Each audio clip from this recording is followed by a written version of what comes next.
everyone, Gil here at GrayManPrepping. On this episode of Your Prep for Today, I want to talk to you about snow camping.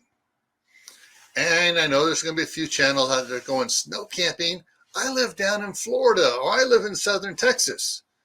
Hey, it has snowed everywhere in Florida in the past. Not every year, not every 5 years, but it has done it. You never can tell when it's going to hit. And Texas, we all know what happened to Texas last year.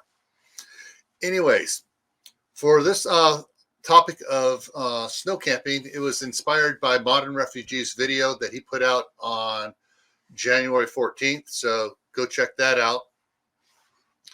But the thing I want to get to you on snow camping is if you don't practice camping in the snow, you're not going to know where your shortcomings are. So if it snows in your area, even if you're getting snowed at your house, camp in the backyard. That way, if something goes wrong, you can come back in the house and you can figure out what went wrong, correct it, and try it again. Because snow camping, if you've never done it before, is one of those things that you need to work at it, because there's going to be a lot of trial and error. You think, oh, this is going to work. You go out and do it. That didn't work. Oh, I'm freezing. That didn't work at all. So, yeah, practice snow camping. That way you can do it safely when the time comes when it's an emergency to go out and camp in the snow.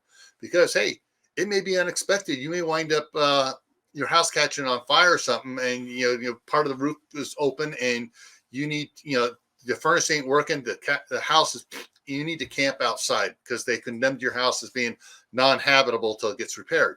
So you need to be able to have the skills and the equipment to safely camp in the snow. All right. So stay happy no matter what life throws at you.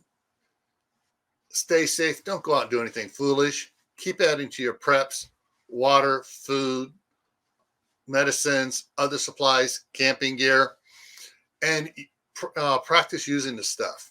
Also, let your friends, families, neighbors, relatives, coworkers know about getting prepared. Help them get prepared so they don't come after your supplies and wind up taking food out of the mouths of your kids and family when they desperately need it.